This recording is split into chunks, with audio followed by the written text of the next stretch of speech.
NR competitive classes में मैं हेमंत कुमार शर्मा आप सभी का स्वागत करता हूं। दोस्तों, आज हम पढ़ने वाले हैं संख्या पद्धति भाग 2। इससे पहले मैंने भाग 1 डाल दिया है, जिसमें सारी परिभाषाओं को कवर किया है कि क्या सम संख्या होती है, क्या विषम संख्या होती है, क्या प्राकृत संख्या, क्या परिमेय संख्या। तो भाग 2 देखने से पहले आप भाग 1 कंप्लीट करना और आप क्रम से देखते चलना, तो आपको पूरा मैथ्स कंप्लीट हो जाएगा। आज बात करते हैं हम क्रमागत संख्याओं का योग ज्ञात करना। क्या ज्ञात करना है हमें? क्रमागत संख्याओं का योग ज्ञात करना। अब इसके लिए आपको एक फॉर्मूला याद रखना है, Tn बराबर a plus n minus 1 into d. क्या फॉर्मूला होता है? Tn बराबर a plus n minus 1 into d. Tn क्या होती है? अंतिम संख्या, और ये प्रथम संख्या, n कुल संख्या, और डी क्या होता है? डिफरेंस, संख्याओं में अंतर, संख्याओं में अंतर। इस फॉर्मूले से हम क्या ज्ञात करते हैं? n कि कुल संख्या कितनी है। जब हमें कुल संख्या पता चल जाता है तो योग ज्ञात करने के लिए क्या फॉर्मूला होता है? प्रथम प्लस अंतिम बटे 2 इंटू n। देखो, फॉर्मूले आपको साथ के साथ में याद करते चलना है। दूसरी बात ये पता होना चाहिए कि कब किस फॉर्मूले का उपयोग करना है। जब हमें देखो n नहीं दी है तो सबसे पहले हम यहां से क्या ज्ञात करेंगे? n। जब हमारे पास n दी है तो हम डायरेक्ट योग के लिए इसी फॉर्मूले को लगा सकते हैं। ऐसा नहीं करना कि पहले n अगर हमारे पास है तो भी आप n निकाल रहे हो। देखो, मैं अभी बताऊंगा, आगे चलते हैं। नंबर 1 देखो क्या लिखा हुआ है, 1,2, 3, 4 डॉट डॉट डॉट 60 तक की संख्याओं का योग ज्ञात कीजिए। अब मैंने अभी आपको बताया था कि अगर हमारे पास n होता है तो योग क्या होता? फॉर्मूला प्रथम प्लस अंतिम बटे 2 इंटू n। देखो, हमारे पास प्रथम संख्या क्या है? 1, अंतिम संख्या क्या है? 60 बटे 2। कुल संख्या भी कितनी है? देखो, 1, 2, 3 सब लगातार लिखी हुई हैं और 60 तक लिखी हुई हैं, तो हमारे पास n कितना है? 60 है। 2 से 60 कितनी बार में कट गया? 30 बार में। 61 गुणित 30, 0, 3 एकम 3, 6 3 18। तो अब जैसे हमें यहां n पता था तो इस प्रश्न पर आप वो फॉर्मूला नहीं लगाना, Tn बराबर a plus n minus 1 into d. उससे भी हल हो जाएगा, लेकिन अपना समय ज्यादा लगेगा। क्लियर है? देखते हैं, लिखा हुआ है 2, 4, 6 डॉट डॉट डॉट 60 तक की संख्याओं का योग ज्ञात कीजिए। अब देखो, हमारे पास संख्याएं छोड़ छोड़ के लिखी हुई हैं, तो हमें यह नहीं पता है कि n कितना है, संख्या कितनी है। तो हम कौन सा फॉर्मूला लगाएंगे? Tn बराबर a plus n minus 1 into d. देखो, बार बार लिखने और बोलने से आप बोला करो साथ में, तो आपको फॉर्मूला भी याद हो जाएगा। Tn कितना है? 60। a कितना है? 2। n हमें पता नहीं है। डी, देखो डिफरेंस कितना चल रहा है? 2 2 का चल रहा है। 2, 60 में से 2 गए 58, n माइनस 1, तो 2 से 58 कितनी बार में कट गया? 29 बार में, n माइनस 1। 29 और 1 माइनस का 1 इधर आएगा तो प्लस का हो जाएगा, तो n कितना हो गया हमारा? 30। अब योग बराबर मैंने अभी आपको बताया था क्या होता है? प्रथम प्लस अंतिम बटे 2 इंटू n। 2 से कितनी बार में कट गया? 15 बार में। 62 गुणित 15, 15 दूना 30 की 0, हासुल की 3, 15 छक्की 90 और 3 93। क्लियर है?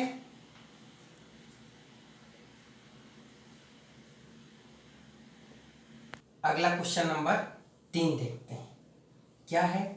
3 के प्रथम 10 गुणजों का योग ज्ञात कीजिए।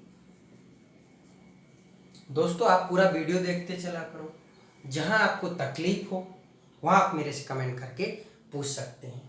मैं जो जो टाइप पढ़ा रहा हूं सबसे पहले आप उनको कंप्लीट किया करो, फिर आप एक कोई सी भी बुक ले लेना, उससे आप प्रैक्टिस किया करो। क्या क्वेश्चन है, 3 के प्रथम 10 गुणजों का योग ज्ञात कीजिए। अब देखो योग के लिए मैंने अभी आपको बताया था क्या होता है, प्रथम मतलब 3, अंतिम। अब 3 का 10वां गुणज क्या होता है, 30। 3 का पहाड़ा पढ़ते हो तो आप पहला 3 एकम 3 होता है और 3 धाम कितना होता है 30। तो पहला गुणज कितना है 3 और 10वां गुणज कितना है 30। तो प्रथम प्लस अंतिम बटे 2 इंटू n। अब उसने क्वेश्चन में फिक्स कर रखा है कि कितने गुणज लेना है 10। 2 से काटा 5 बार में 33 गुणित 5, 5 × 15 की 5 हासिल की, 5 × 15 और 1 16। तो कितना उत्तर आया 165।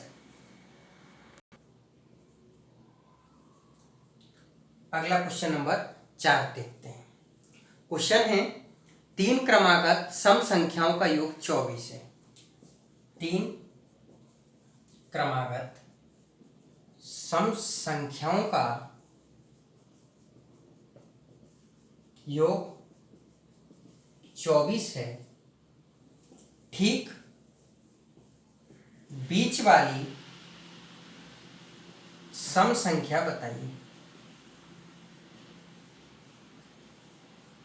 ठीक है, देखो मैं आपको 2 तरीके से बताऊंगा, जो आपको तरीका अच्छा लगता है आप हमेशा उसी एक तरीके से करना। अब क्रमागत सम संख्या की बात की थी, तो कल ही मैंने आपको परिभाषाओं में पढ़ाया था कि क्रमागत सम संख्या क्या होती है, तो आप पहले वीडियो वो वाला भी देख लेना। अब क्रमागत सम संख्या क्या रहती है, पहली x होती है, अगली x + 2 होती है, अगली x + 4 होती है, डॉट डॉट डॉट इसी तरीके से चलती है। अब मैंने 3 क्रमागत सम संख्या की बात की थी, तो ये 3 ले ली, x + x + 2 + x + 4। अब इनका योग दिया था तो हमने योग कर दिया, कितना दिया था 24। कितना हो गया 3x + 6 = 24। 3x कितना रह गया 18। x की वैल्यू कितनी आ गई 6। अब यहां से उसने पूछा है कि बीच वाली सम संख्या, बीच वाली सम संख्या हमारी क्या है x + 2।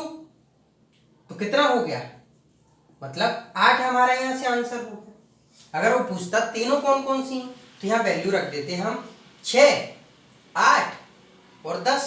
देखो योग भी कर लो आप, 10 और 8 18 और 6 24। ये तो बिल्कुल बेसिक तरीका हो गया। अब दूसरा तरीका देखो आप, औसत का मतलब क्या होता है बीच की संख्या। औसत का मतलब क्या होता है बीच की संख्या, और औसत बराबर होता क्या है योग बटे कुल संख्या। औसत का मतलब क्या होता है बीच की संख्या, और औसत बराबर क्या होता है योग बटे कुल संख्या। अब योग कितना दे रखा है 24 और कुल संख्या कितनी है 3। तो 8 हमारी क्या आ गया औसत, मतलब बीच की संख्या। अब हमने 3 संख्याएं थी, 3 लाइन खींच ली, बीच वाली हमारी कितनी है 8। अब सम संख्या आपको पता है कि एक छोड़ छोड़कर आती है, तो 8 से पहले क्या होगी 6 और 8 के बाद क्या होगी 10। क्लियर है। जो क्वेश्चन नंबर 5 देखते हैं। क्वेश्चन देखो, बोले 5 क्रमागत सम संख्याओं का योग 80 है। सभी संख्याएं बताइए।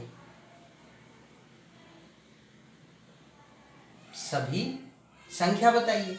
तो अब देखो मैंने जो आपको औसत वाला तरीका बताया था, पहले वाले तरीके से तो आप कर ही लेंगे, औसत वाले से देखो हमने सबसे पहले 5 लाइन खींच दी। ठीक है, अब औसत का मतलब क्या होता है योग बटे संख्या।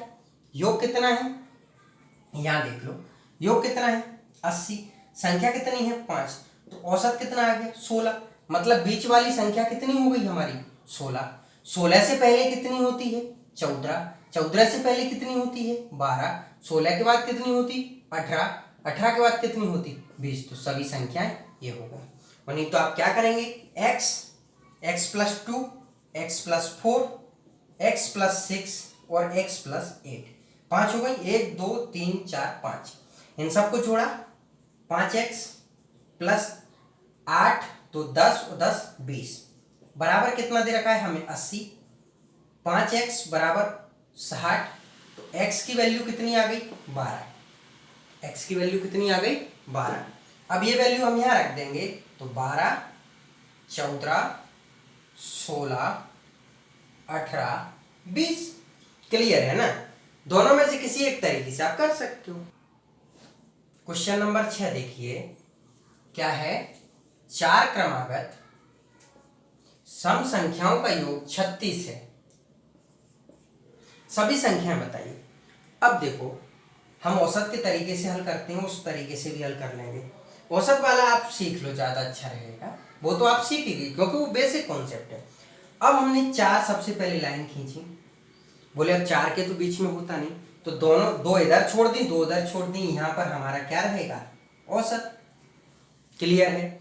अब हमने देखा कि 36 कितना है 4, 4 नाम 36, औसत हमारा क्या इतना आ गया 9, नीचे लिखा करो क्योंकि सम की बात की है और औसत इस तरीके के जो क्वेश्चन होते हैं जिनमें बीच में नहीं रहता उनका विषम रहता है, अगर विषम की बात करेगा तो सम रहेगा। अब 9 से पहले कितना होता है 8 और 9 के बाद कितना होता है 10, 8 से पहले 6 और 10 के बाद में 12, तो ये हमारी चारों संख्याएं हो गई, क्लियर है। अगर हम उस तरीके से करते तो क्या रहता, x प्लस 2, x प्लस 4 और x प्लस 6, कितना हो गया योग 4x प्लस 12 बराबर कितना दिख रखा है आपने 36।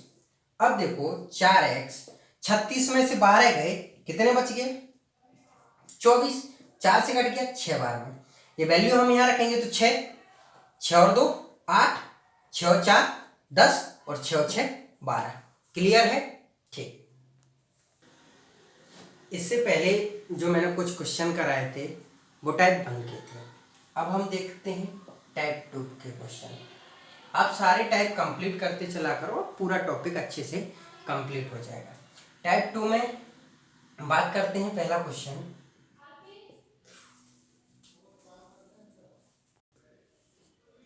टाइप 2 का पहला क्वेश्चन देखते हैं, ये बहुत महत्वपूर्ण क्वेश्चन रहते हैं टाइप 2। बोले कुछ गड़रिया अपनी भेड़ चरा रहे हैं, कुछ गड़रिया अपनी भेड़ चरा रहे हैं, यदि जमीन पर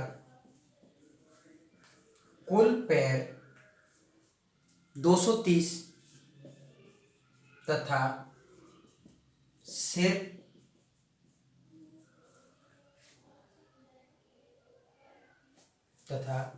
सिरों की कुल संख्या 60 हो तो कितनी गड़रिया कितनी भेड़। तो हमें क्या ज्ञात करना है कि कितनी गड़रिया हैं और कितनी भेड़ हैं, क्लियर।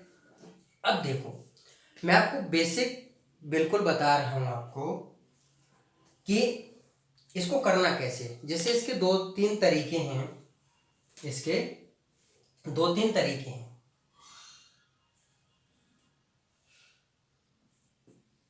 पैर लिखना छूट गया था। इसके 2-3 तरीके हैं जिनमें से मैं आपको सबसे सरल तरीका बताता हूं। देखो हमने गड़रिया को मान लिया x और भेड़ को मान लिया y।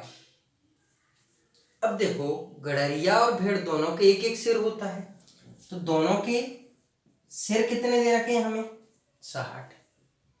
अब गड़रिया के कितने पैर होते हैं 2, तो कितना हो गया 2x। भेड़ के कितने पैर होते हैं 4, तो कितना हो गया 4y। बराबर हमें पैर कितने दे रखे हैं 230।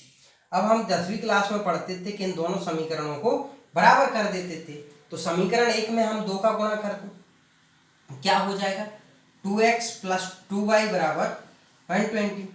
घटाने पर ये कट गया, 4y में से 2y गए, कितने बचे 2y, 110। तो y की वैल्यू कितनी आ गई हमारे पास 55। मतलब भेड़ कितनी है 55। अब यहाँ पर हम y की वैल्यू रखते हैं तो 60 में से 55 माइनस हो जाएगा तो x की वैल्यू कितनी आ जाएगी 5। यहाँ पर रख दिया अपन ने x प्लस 55 बराबर 60। तो x की वैल्यू कितनी आ गई 5, मतलब गणरीय कितने हैं 5। क्लियर है तरीका आपको। एक अगला क्वेश्चन बताऊंगा उसमें। क्वेश्चन नंबर 2 बात करते हैं टाइप 2 का। देखो पूरा क्वेश्चन लिखने की जरूरत नहीं है, देखो थोड़ा सा बता देता हूँ, मैं बोल देता हूँ कि एक पेड़ पर कुछ तोते बैठे हैं और पेड़ के नीचे बकरियां चर रही हैं। कौन है, तोते और बकरियां। आगे बात की है उनके सिरों की संख्या 35 है। सिर कितने हैं 35 और पैर कितने हैं 90। सिरों की संख्या कितनी है 35 और पैरों की संख्या 90 है। तो उन्होंने पूछा है कि तोते कितने हैं। अब देखो हमने सबसे पहले तोते को मान लिया x और बकरी को मान लिया y। दोनों के एक एक सिर होता है तो x प्लस y कितना हो गया हमारे पास 35। तोते के 2 पैर होते हैं तो कितना हो गया 2x प्लस बकरी के 4 पैर होते हैं 4y बराबर कितना दे रखा है 90। अब समीकरण 1 में 2 का गुणा कर देते हैं तो कितना हो जाएगा 2x प्लस 2y बराबर 70। घटाने पर माइनस माइनस माइनस ये कट गया। 2y बराबर कितना आया 20। y की वैल्यू कितनी आ गई 10। अगर बकरियां पूछता तो कितनी हैं 10 हैं, लेकिन उसने पूछा है तोते तो यहाँ पर वैल्यू रख देते हैं हम x प्लस 10 बराबर 35। तो x बराबर 35 में से 10 गए तो 25। क्लियर है। तो तोते कितने हैं 25। देखो 25 तोते हैं 10 बकरियां हैं, हो गए टोटल 35 से। अब क्वेश्चन नंबर 3 बात करते हैं। क्वेश्चन नंबर 3 है एक तालाब के किनारे बगुले अपना चारा चुग रहे हैं। देखो मैं बोल रहा हूं तो आप सुन सकते हैं। एक तालाब के किनारे बगुले अपना चारा चुग रहे हैं और कुछ कुत्ते भौंक रहे हैं। कौन है, बगुले हैं और कुत्ते हैं। यदि उनके सिरों की संख्या 24 है, सिर कितने हैं 24 और पैरों की संख्या 60 है, तो बगुलों की संख्या ज्ञात करना है हमें। किन की संख्या ज्ञात करना है, बगुलों की। अब देखो बगुले को मान लिया हमने x और कुत्ते को मान लिया y। दोनों के एक एक सिर होता है तो कितने हो गए 24। बगुले के 2 पैर होते हैं 2x, कुत्ते के 4 पैर होते हैं 4y बराबर कितना दे रखा है 60। समीकरण 1 में 2 का गुणा कर देते हैं, क्या बना 2x प्लस 2y बराबर 48। घटा दिया कितना बचा 2y बराबर 12। y की वैल्यू कितनी आ गई 6, मतलब कुत्ते कितने हैं 6 हैं। अब हम यहाँ पर वैल्यू रख देते हैं x प्लस 6 बराबर 24, तो x बराबर 18। तो बगुले कितने हैं 18 हैं। क्लियर है दोस्तों। ये संख्या पद्धति का भाग 2 था जिसमें मैंने 2 टाइप लिए हैं। वीडियो काफ़ी अच्छा है और मैं आपको काफ़ी सरल तरीके से पढ़ा रहा हूँ। अगर आपको मेरे वीडियो पसंद आते हैं तो प्लीज़ चैनल को लाइक शेयर एंड सब्सक्राइब जरूर किया करो। धन्यवाद।